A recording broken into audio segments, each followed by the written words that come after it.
দক্ষিণবঙ্গে ফের দুর্যোগের আশঙ্কা। দক্ষিণের জেলায় জেলায় আজ থেকে বাড়বে বৃষ্টি।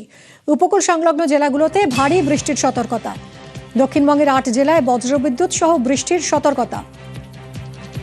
বিশ্বজিৎ আমাদের প্রতিনিধি রয়েছেন, আরো জানাবেন। বিশ্বজিৎ, কি পূর্বাভাস দিচ্ছে আবহাওয়া দপ্তর?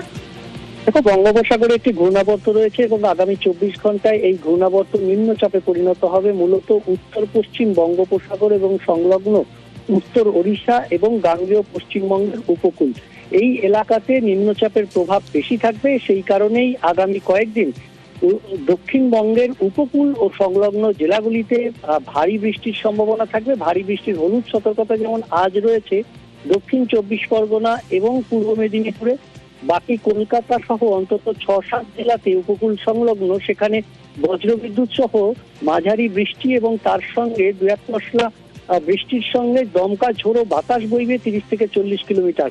আগামী শুক্রবার পর্যন্ত এই পরিস্থিতি বজায় থাকবে, অর্থাৎ উপকূলের বেশ কিছু জেলাতে বিক্ষিপ্তভাবে ভারী বৃষ্টির হলুদ সতর্কতা। তার মধ্যে উত্তর ও দক্ষিণ 24 পরগনা যেমন রয়েছে, পূর্ব পশ্চিম মেদিনীপুর রয়েছে, ঝাড়গ্রাম, বাঁকুড়া, পুরুলিয়া এবং হাওড়ার কিছু অংশে এখানে ভারী বৃষ্টির হলুদ সতর্কতা যেমন থাকছে শুক্রবার পর্যন্ত, তেমনি বুধ এবং বৃহস্পতিবার দক্ষিণবঙ্গ জুড়েই হালকা মাঝারি বৃষ্টির বজ্রবিদ্যুৎ সহ বৃষ্টির হলুদ সতর্কতা থাকবে। শুক্রবার পর্যন্ত আপাতত এই বৃষ্টি চলবে দক্ষিণবঙ্গে। অন্যদিকে উত্তরবঙ্গের দিকেও নজর রাখি। উত্তরবঙ্গে আজও বিক্ষিপ্তভাবে ভারী বৃষ্টি। উত্তরবঙ্গের জন্য কি পূর্বাভাস হাওয়া অফিসের? পার্থ রয়েছে সঙ্গে, জানাবে পার্থ। দেখো, উত্তরবঙ্গে আপাতত কিন্তু ভারী বৃষ্টির পূর্বাভাস নেই। বিক্ষিপ্তভাবে বেশ কিছু জেলায় বৃষ্টি আসতে পারে, তবে আজকে সকাল থেকে কিন্তু উত্তরবঙ্গে আবহাওয়া কিন্তু কার্যকর চলছে। একেবারে দার্জিলিং থেকে শুরু করে কালিম্পং, কাশিয়াং সর্বত্র ঝলমলে আকাশ এবং বহুদিন বাদে আজ কাঞ্চনজঙ্ঘার মুখ দেখলো পর্যটকেরা।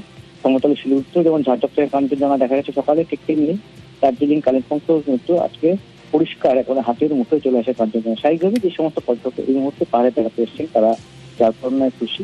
তবে সমতল জেলাগুলোতেও কিন্তু খরচ করছে, মানে সর্বনিম্ন তাপমাত্রা 27 থেকে 28 ডিগ্রির কাছে ঘোরাফেরা করছে। অর্থাৎ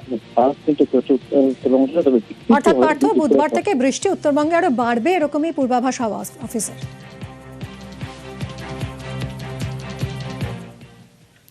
কাল রাতের বৃষ্টিতে থই থই পাতিপুকুর আন্ডারপাস, জলমগ্ন লেকটাউন থেকে আরজিকরের রাস্তা। আন্ডারপাসের একদিকের লেন বন্ধ রাখা হয়েছে। আন্ডারপাস জলমগ্ন হওয়ায় তীব্র যানজট। পাতিপুকুর আন্ডারপাস জল থই থই অবস্থা। গত রাতে ভারী বৃষ্টি আর সেই বৃষ্টিতে একেবারে জল থই থই অবস্থা পাতিপুকুর আন্ডারপাসে। জলমগ্ন লেকটাউন থেকে আরজিকর যাওয়ার রাস্তা। আন্ডারপাসের একদিকের লেন বন্ধ, তীব্র যানজট তৈরি হয়েছে।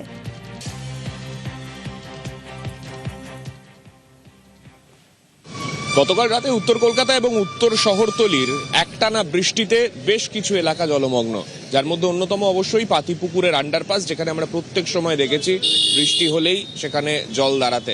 আজকের ছবিটা অন্যরকম নয়। সকালবেলা এখন একেবারে খটখটে রোদ, তা সত্ত্বেও যে আন্ডারপাস পুরোপুরি জলমগ্ন। এক পাশের লেনে যথেষ্ট জল রয়েছে, যেখান দিয়ে গাড়ি চালানো যথেষ্ট বিপজ্জনক, এবং ঠিক সেই কারণেই পাশের যে লেন, সে পাশের লেন দিয়েই বোথ সাইডে আপাতত যান চলাচল করানো হচ্ছে। কেননা এই রাস্তাতেও জল রয়েছে, তবে জলের পরিমাণটা এই উল্টো দিকে কম, তাই সেই কারণে এই দিক দিয়ে আপাতত জল কম থাকার জন্য গাড়ি চলাচল করানো হচ্ছে। তাই এই ভোগান্তির ছবিটা এই বর্ষাকালেও একই রকম রয়ে গেছে পাতিপুকুর আন্ডারপাসের ক্ষেত্রে। ক্যামেরায় সায়ন্তন চক্রবর্তীর সঙ্গে সান্নিক ঘোষ, নিউজ 18 বাংলা, কলকাতা।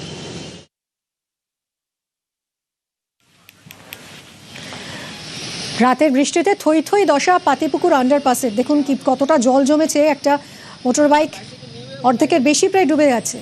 জলমগ্ন লেকটাউন থেকে আরজিকর যাওয়ার রাস্তা, একদিকের লেন বন্ধ রাখা হয়েছে, ফলে তীব্র যানজট।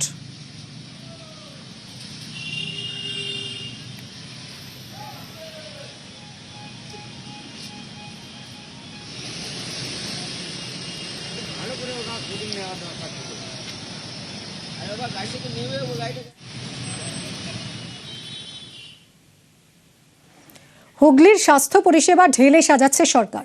চুঁচুড়ার ইমামবাড়া সদর হাসপাতালকে উন্নীত করা হবে মেডিকেল কলেজ হাসপাতালে। আগামী বাজেটে এই সংক্রান্ত প্রস্তাব আনতে চলেছে রাজ্য সরকার, ঘোষণা করলেন স্বাস্থ্য প্রতিমন্ত্রী সুমনা সরকার।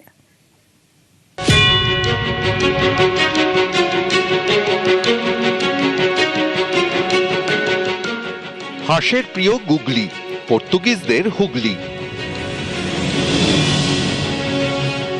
গুণের প্রিয় তানপুরা, ওলন্দাজদের চিনসুরা। ঐতিহাসিক জনপদ হুগলি জেলার চুচুড়া।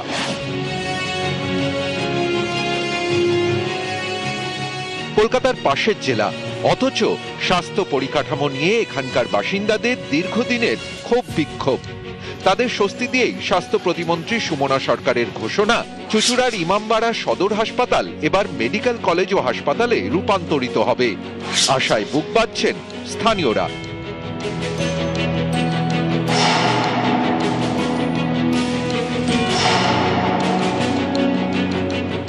আমাদের দীর্ঘদিনের মানে চাওয়া পাওয়া বলতে পারেন। আমাদের আশা ছিল যে এটা আমাদের হবে, যেহেতু জেলা ভাগ হয়েছে, আরামবাগ জেলা এবং হুগলি জেলা আমাদের জেলায় নেই। সবাই আমরা চেয়েছিলাম যে চুচুড়াতে ওটা আমাদের মেডিকেল কলেজ হসপিটাল হোক।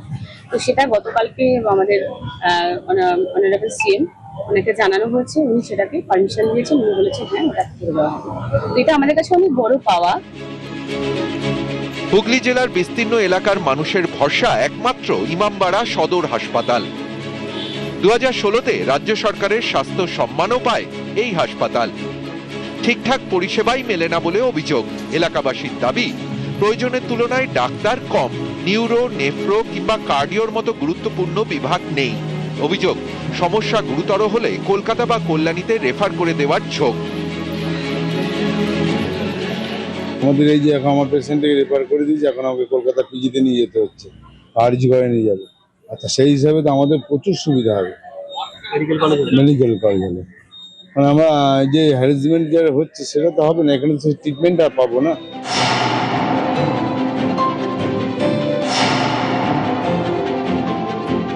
এটা যদি আমরা বর্ধমান এবং কলকাতার মধ্যবর্তী জায়গা ধরি, তাহলে আমাদের এদিকে কলকাতা, ওদিকে বর্ধমান, মাঝামাঝি কোনো মেডিকেল কলেজ নেই। আমরা এটা বহুদিন ধরে সাধারণ মানুষ দাবি রেখেছে, এটা যে আরো আগে হওয়া উচিত ছিল। এখন সরকার, নতুন সরকার পশ্চিমবঙ্গের প্রস্তাব রেখেছেন, এটা বাস্তবায়িত করুন, এটাই আশা করব। সমস্ত অধিবাসীবৃন্দই উপকৃত হবেন স্বাভাবিকভাবে। মেডিকেল কলেজ যদি হয়, সাধারণ মানুষের প্রচুর উপকার হবে এবং আমি এই সরকারকে ধন্যবাদ জানাবো এইরকম প্রস্তাব নেওয়ার জন্য। মেডিকেল কলেজ হয় অনেক ভালো হবে, অনেক অনেক উন্নতি হবে, অনেক পরিষেবা পাওয়া যাবে। হ্যাঁ, আমাদের এখানে সব রকম ব্যবস্থা নেই, অনেক ডাক্তারই নেই, আমরা জানি।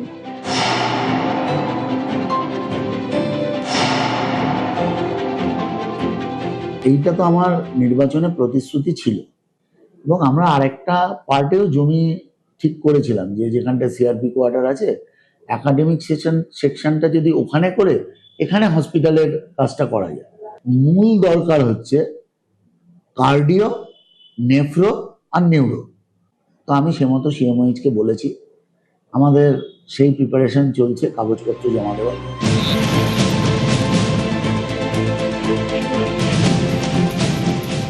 ইমামবাড়া সদর হাসপাতাল যদি মেডিকেল কলেজ হয় তাহলে খুব ভালো হয়। তাতে যে রেফার করে দেওয়া হয় বিভিন্ন সময় বা বিভিন্ন ট্রিটমেন্টের জন্য বাইরে নিয়ে যেতে হয়, সেই ক্ষেত্রে অনেকটাই সুবিধা হবে। একই জায়গায় সব জিনিসটাও এবং এলাকাও অনেকটা ডেভেলপ হবে। হুগলি চুচুড়া থেকে সোমনাথ ঘোষ, নিউজ 18 বাংলা।